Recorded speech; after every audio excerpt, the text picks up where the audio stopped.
Sa nakaraang video ay natapos tayo na kung saan ay may nagtungo sa kuta ng mga bandido na kumapkop sa ating bida at ito ay mga nagmula sa Bandit Union.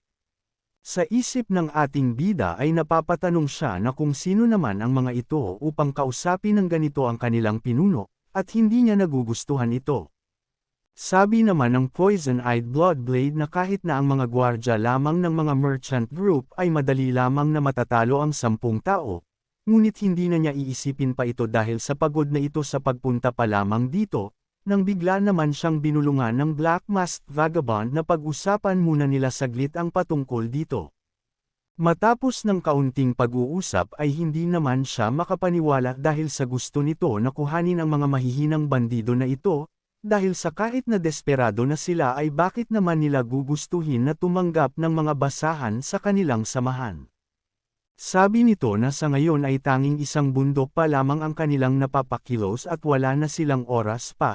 Dagdag pa nito na kalahating taon na lamang ay ang head hideout leader ay magsasagawa na ng pagsusuri. At tinanong niya ang Poison-Eyed kung hindi ba nito alam ang maaring mangyari kapag hindi nila naabot ang bilang na kailangan nilang maabot.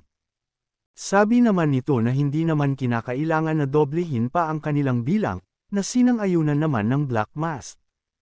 Ngunit dagdag nito na kung tatanggapin nila ang mga ito ay malalaman pa din ng kanilang hideout leader. At maari din silang mapaslang, sabi naman ng Black Mask na wala na itong dapat pa na ipag-alala, dahil nasabi na din nito na ang bilang ng mga merchant group sa paligid ay malaki, at gaya nga ng nasabi niya ay ang rason kung bakit walang kahit na anong hideout sa kabundukan sa paligid ng Henan Province ay dahil sa ang mga malalaking merchant group ay naghahati-hati ng kapangyarihan dito. Ang pagpapanatili ng hideout sa kabundukang ito ay magiging mahirap kahit na sa kanila sa Mount Dobby hideout, ang mga ito ay lalamunan lamang din at mawawala dahil sa mga merchant group, at mawawala na ang mga ebidensya na namumuhay ang mga ito dito. Dahil dito ay naintindihan na ng Poisoned ay ang nais na sabihin ng Black Mask, dagdag pa nito na ang kailangan lamang nila ay ang punan ng bilang na kailangan nilang makuha.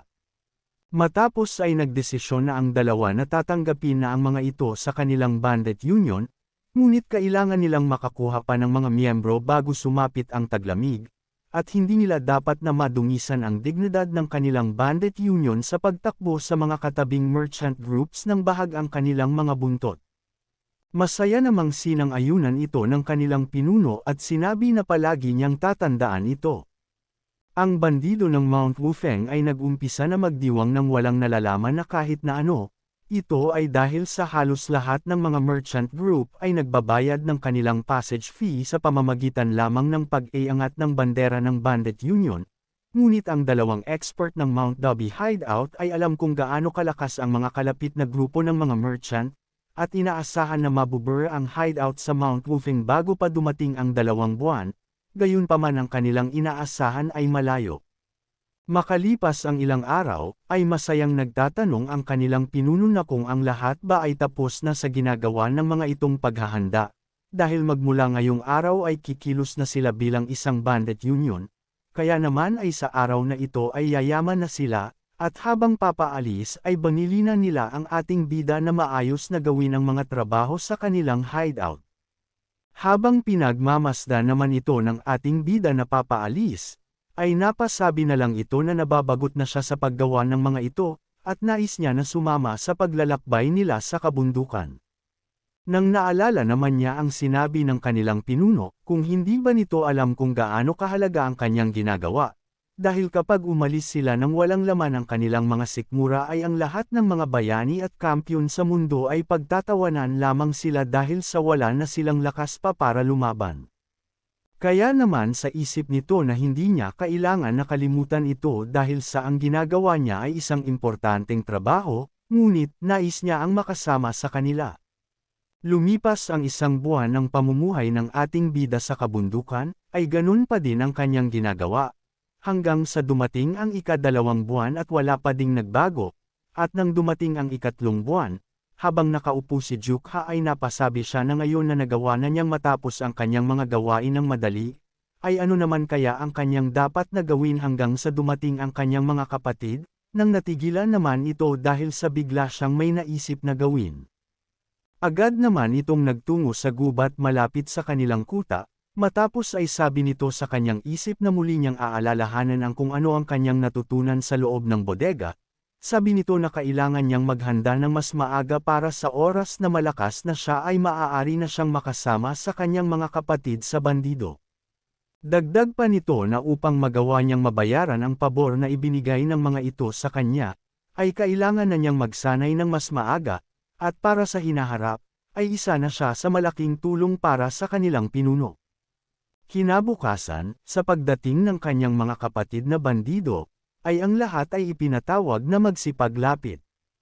Sabi ng kanilang pinuno na ang mga taong kanyang kasama ay mga nagboluntaryo na sumapi sa kanilang Mount Wufeng hideout, at bilang pagtanggap sa tatlong ito na maging bagong parte ng kanilang pamilya ay nais niya na magsagawa ng isang pag-anunsyo. Sabi nito na hanggang ngayon ang kanilang Mount Wufeng hideout ay sumumpa ng pagiging kapatid ng isa't isa, ngunit ang kanilang pagsumpa bilang kapatid ay hindi lumalawak ng Pal-Aegean. Kaya naman magmula ngayon ay ang lahat ng mga sasali ay mahahati sa pamamagitan ng kung kailan sila sumapi sa samahan. Matapos ay sinabi nito sa tatlo na kung naiintindihan nila ito ay maari na nilang ipakilala ang kanilang mga sarili. Agad naman na humakbang ang isa at sinabi na siya ay si Chul San, matapos natakbuhan ang isang krimen sa panggugulpi sa anak ng mahistrado ng bansa, ay sumama siya kay Gidok. Sabi naman ng isa na siya ay si Chun Gidok na kaibigan ni Chul San, nagdesisyon siya na sumali upang mabawasan ang alalahanin ng kanyang pamilya. Sumunod naman ay ang babae, sabi niya na siya ay si Han Cheon, siya ay 19 na taong gulang at ang kanyang ama ay ibinenta siya sa isang parlor sa Bobong Country, ngunit tumakas siya mula dito. Dagdag pa nito na matapos niyang bumalik sa kanilang tahanan ay pinilit siya ng mga ito na bumalik, kaya naman ay nagdesisyon siya na ang buhay sa kabundukan ay mas mainam kaysa maging alipin. Masaya namang sinabihan ng isang kapatid ni Duke Ha sa bandido, na ngayon na mayroon na itong mga bagong kapatid ay mukhang hindi na ito gagawa pa ng mga gawaing bahay, na sinang-ayunan naman ng isa, na mukhang makakasama na si Jukha sa kanilang pamumundok. Dagdag nito na alam niya na nagsasanay ang ating bida ng kanyang swordmanship gamit ang kahoy sa likod ng kagubatan kamakailan, kaya naman ay tinanong niya si Jukha kung nais din ba nitong maglakbay sa kabundukan, na agad naman na sinang-ayunan nito. Sa isip niya ay sa wakas, makakasama na siya sa kanilang paglalakbay. Nagsalita naman ang pinuno nila na kung mayroon silang pambihirang talento, ay ang kanilang ranggo ay pagdedesisyonan sa pamamagitan ng panahon kung kailan sila sumali sa mountain hideout.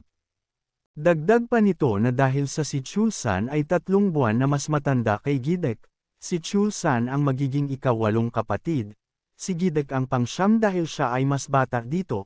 Matapos ay tinanong niya ang mga ito kung may pagtutol ba mula sa kanila. Ngunit nagsalita naman si Chul San, sabi nito na kung may talento siya ay maari siyang umangat ng ranggo, na sinang-ayunan naman ng kanilang pinuno dahil sila ay ang Bandit Union, ang kahit na sino na mas malakas ay maaring maging pinuno, kaya naman ay tinanong niya ito na kung mahusay ba siya sa pakikipaglaban. Mayabang naman nitong sinabi na mayroon siyang kasanayan sa panghihimasok sa mga opisina ng mga militar sa loob ng 3 taon, dahil dito ay sinabi ng pinuno na kung ganon ay maari siyang pumili ng kung sino ang gusto niyang mapailalim sa kanya, dahil kapag natalo niya ito ay iaangat niya ang kanyang ranggo. Sabi nito na ang ika-7 nilang kapatid ay mukhang walang alam, kaya naman ay hindi niya gusto na mapasailalim nito at tawagin bilang kanyang kuya. Matapos ay tinanong naman ng kanilang pinuno na kung narinig ba ito ng ating bida, dahil mapapanatili lamang niya ang kanyang posisyon sa kanilang pamilya sa pamamagitan ng isang labanan, ngunit kung hindi ito lalaban ay tatanggapin na lang niya ang kanyang pagbaba ng posisyon. Sa isip naman ni Juka na kung iiwas siya sa labanan na ito ngayon, ay maaring hindi na siya makasama sa kanilang paglalakbay sa kagubatan. Dagdag pa nito na hindi niya hahayaan na mangyari ito, kaya naman ay sinabi nito sa kanyang mga kapatid na lalabanan niya ito. Napatanong naman ang isa nilang kapatid na kung magiging ayos lang kaya ito, dahil mukha naman na nakikipaglaban ang isang iyon ng marami ng beses. Sumagot naman ang kanilang pinuno na hayaan na muna siya, Dahil sa kapana-panabik ang mga mangyayari, kaya naman ay inanunsyo na nito na ang dalawa ay maglalaban, at ang matatalo ay mapapasailalim dito anuman ang mangyari. Kaya naman ay mayabang na sinabi nito sa ating bida na hindi ito magiging mabait sa kanya sa kanilang labanan, na sinagot naman ni Juka at sinabi na tumigil na siya sa kanyang kahibangan. Matapos ay agad naman na inatake nito ang ating bida at sinabi na magagawa niyang matalo ito gamit lamang ang isang pag-atake. Sa nangyari ay tinignan lamang ito ni Juka ng may pagkaseryoso, at nang makalapit ay mabilis itong nakaiwas, at nagsagawa ng isang pag-atake at hiniwa ang kanyang kalaban. Nang bigla naman siyang natigilan at napasabi na wala nga pala siyang hawak na kahit na anong sandata sa kamay, dahil dito ay napasabi na lang si Chul-san na binigla siya ng ating bida, kaya naman ay agad na naghanda ito upang sapakin si Juka, na sinalo naman ng muka ng ating bida ang buo nitong kamao. Nang bumagsak ang ating bida ay napatanong siya na kung paano naman siya aatake kung wala siyang hawak na kahit na anong sandata, dahil hindi naman niya natutunan ang ganong pamamaraan sa loob ng bodega. Nang makita naman ito ng kanyang mga kapatid, ay napasabi ang isa na mukhang kailangan na nilang awatin ito, dahil halata naman na hindi pa nagawang makipag-away ni Juka kahit isang beses. Nagpatuloy naman si Chul-san na atakihin si Juka ng paulit-ulit kaya naman ay wala itong magawa kung hindi ang suluhin at dumpensa na lamang. Nang bigla naman itong nagalit at napasigaw na kung bakit siya nakakatanggap ng mga ganitong pag-atake gamit ang kanyang kamay, kaya naman ay sinubukan niya din na gawin ito at nagawang ma-uppercut si Chul-san. Sabi naman niya sa ating bida na kanina pa siya nito iniinis. Kaya naman ay sinabihan niya ito na kung hindi niya gusto na makatanggap ng malaking pinsala ay mahiga na lamang ang ating bida, matapos ay buong puwersa niyang pinabagsak ito sa lupa. Ngunit hindi siya nagawang pigilan nito at sinabi na magagawa niya na manalo laban sa kanya, dahil dito ay nagalit naman si Chul-san at tinanong ang ating bida na kung paano niya nasasabi ito sa kanya ganong napakaliit niya, kaya naman ay sinapak niya ulit ito ng pagkalakas-lakas. Sa nangyari ay naawa naman para kay Juka ang dalawa pa niyang kasama na bagong sali sa kanilang grupo. Nang matapos ay huminga naman ito ng malalim upang kumalma, sabi nito na binalaan na niya ang ating bida na manahimik na lamang, at siya ang nagdala nito sa kanyang sarili. Kaya naman ay agad nitong tinanong ang kanilang pinuno kung nakita ba niya ang ginawa nito, at napasabi na ngayon ay siya na ang ikapito sa kanilang magkakapatid. Nang bigla naman na nagsalita si Juka at sinabi na kung sino naman ang nagsabi nito sa kanya, dagdag pa ng ating bida na hindi pa sila tapos na maglaban, kaya naman ay agad na din na bumangon ito mula sa kanyang pagkakahiga at sinabi na hindi nito ibibigay ang posisyon niyang iyon. Matapos ay matapang nitong sinabi na ihanda na nito ang kanyang sarili, dahil gagawin nila ito hanggang sa dulo. Kung umabot ka na sa parte ng video na ito ay maaari lamang na i-click ang like at super thanks sa baba bilang pagsuporta. Maraming salamat. Matapos ng kaunting katahimikan sa pagitan ng dalawa, ay bigla naman na nagsalita ang ating bida at sinabi na ayon sa kanyang binanggit ay gagawin nila ito hanggang dulo ngunit bakit hindi pa din ito kumikilos. Sa isip naman ni Chul-san ay nagtataka ito na kung bakit nagawa pa din ito ang makatayo matapos ng mga natamo nitong suntok mula sa kanya, dagdag pa nito na kahit pa ang mga nagsanay ay magpapagamot matapos magtamo ng ganito. Tinanong naman siya ng kanilang pinuno na kung anong ginagawa nito at kung nais pa ba niya ang magpatuloy, dahil kung nawalan na ito ng interes pa na lumaban ay bakit hindi na lang ito sumuko. Dahil dito ay nagalit naman si Chul-san at sinabihan ang kanilang pinuno na wag nitong pagsisihan ang sinabi nito sa kanya, dahil sa maari siyang matapos sa pagpaslang sa batang ito, kaya naman ay agad na din itong naghanda upang paslangin si Juka sa huling pagkakataon, sa nangyari ay pinagmamasdan lamang ito ng ating bida sa kanyang ginagawa. Nakakuha siya ng pambihirang martial arts, ang Nine Heavens Sword Art, ngunit wala pa din siyang ideya kung papaano gamitin ang lakas nito ng tama, at dahil doon ay walang kaalam-alam ang ating bida na siya ay tunay na malakas. Ang kanyang kagustuhan na maglakbay sa kagubatan, at ang kanyang pagnanais na manalo, ay sapat na upang gisingin ang Nine Heavens Chi, Si Yeonjuk-ha ay nagtipon ng mga chi habang siya ay nakakulong sa bodega ng 10 taon. Kaya naman ay sabi nito na iisipin na lang niya na isang sandata ang kanyang kamao. Kaya naman ay agad nitong inipon ang kanyang lakas sa kanyang kamao at naghanda. Sa nakita naman na ito ni Chul-san ay napapatanong ito na kung ano naman kaya ang nangyayari sa isang ito, at kung totoo ba ang nakikita niyang ito sa isang bata lamang. Nang bigla naman na pinakawala na ang atake ng ating bida sa katawan nito, sa nangyari ay napasuka ito ng dugo dahil sa tindi ng atakeng pinakawalan ng batang si Juk-ha. Nang matapos ay napansin naman ng ating bida na hindi ito tumamba sa kanyang pag-atake, kaya naman ay sa isip nito na hindi gumagana ang nais niya, at hindi gumana dahil sa hindi ito isang espada at isa lamang kamao, nang bigla naman itong nagulat nang alisin niya ang kanyang kamay, dahil sa bigla na lang na bumagsak ito. Bago ang pagbagsak ni Chul-san ay nagsabi na ang isa nitong kapatid sa kanilang pinuno na pahintuan na nila ang nagaganap na labanan, nang bigla naman silang nagulat at napatanong na kung bakit nakabagsak na ito, kaya naman ay nagtatanong ang kanilang pinuno na kung may nakakita ba ng nangyari sa dalawa. Dahil base sa kanyang nakikita ay mukha itong bumagsak dahil sa labis na pagtakbo at pagod. At mukhang may malubha yatang karamdaman ito dahil sa wala na itong malay. Sabi naman ng isa niyang kapatid na tingin niya ay bumagsak ito at nawala ng malay dahil sa nakatanggap ito ng atake kay Juk-ha. Sabi naman ng isa na hindi rin niya alam dahil sa pagkausap nito sa kanya ay hindi din niya nakita ang mga naganap.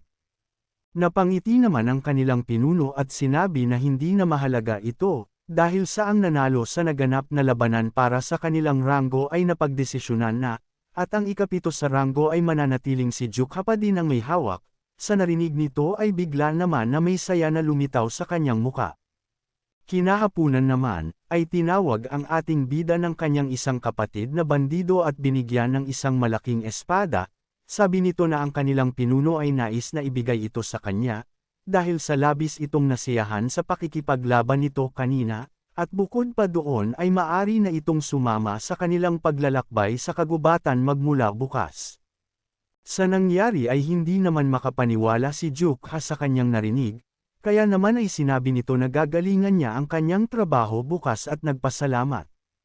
Sabi nito na ngayon ay hahawak na ito ng kanyang kabayo ngayon, at maganda ang mapuno ng pagnanais na sumama sa kanila. Ngunit ang pakikipaglaban gamit ang kamao at nang sa espada ay sobrang ibang-iba.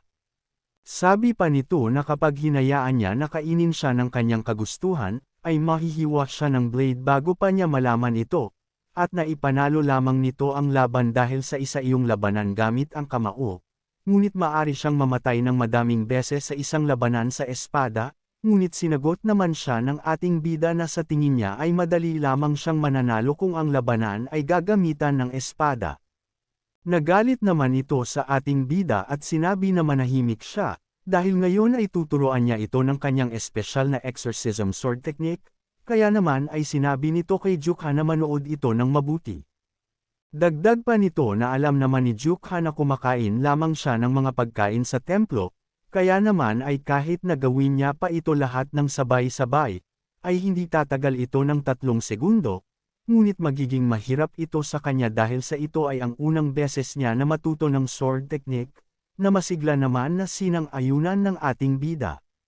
Sabi naman ng isa nilang kapatid habang pinagmamasdan sila na nagsasanay na mukhang si Tak Hyung-nim ay nagugustuhan na ang kanilang batang kapatid, dahil ang exorcism sword technique ay ang bagay na hindi niya itinuro kahit pa magmakaawa sa kanya.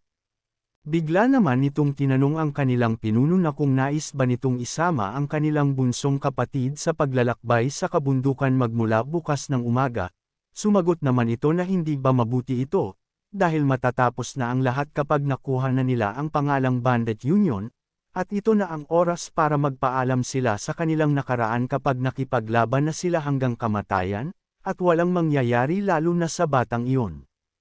Sa sumunod na araw, ay may grupo ng merchant ang naglalakbay sa kabundukan bitbit ang kanilang mga produkto. Sa paglalakad ay napapasabi naman ng isang merchant na nakakaramdam ito ng labis na pagkabahala. Kaya naman ay tinawag nito ang kanyang kasama na hindi nito mapigilan ang mabahala at hindi nagkakamali ang kanyang mga hinala. Kaya naman ay tinanong niya ito upang makasigurado na walang masamang mangyayari sa kanilang paglalakbay. Sumagot naman ito at sinabi na kaya ito ganito dahil sa narinig niya ang balita na mayroong mga iilang magnanakaw ang lumitaw sa Mount Wufeng. Dagdag nito na kahit na ganun ay wala itong dapat na ikabahala dahil kahit ang si Dragon na mula sa kailaliman ng tore ay hindi magagawang magambala siya kung kasama niya siyang maglalakbay, siya na ang lightning sword na si Kang Mudiok. Dahil sa sinabi nito ay napasabi na lang siya na gumaan ang pakiramdam niya dahil kasama niya ito sa kanyang tabi. Nang bigla naman itong nagulat nang may umatake sa kanya gamit ang palaso na mabilis na nakuha ng gwardya na si Lightning Sword. Matapos ay napasabi na lang ito na ang mga gumawa nito ay mga walang galang sa kanya, nang bigla naman na lumabas ang grupo ng ating bida, matapos ay matapang na sinabi ng kanilang pinuno na ang lugar na ito ay pag-aari ng Mount Wufeng hideout ng Bandit Union, at kung nais nila na makalagpas sa lugar na ito ng ligtas, ay kailangan nilang magbigay ng karampatang kabayaran. Kaya naman kung gusto mo na masubaybayan ang ating kwento ay i-open mo lang ang notification bell pagkatapos mo na mag-subscribe.